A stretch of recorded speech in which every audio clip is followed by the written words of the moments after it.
पालघरमध्ये एटीएम फोडून 25 लाखांहून अधिक रक्कम लंपास।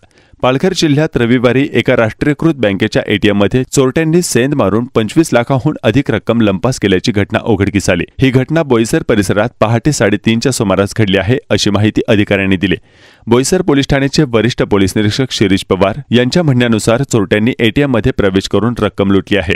सीसीटीव्ही फुटेजमध्ये फक्त एकच व्यक्ती दिसत असल्यामुळे या घटनेत नेमके किती लोक सामील होते हे अद्याप स्पष्ट झाले नाही।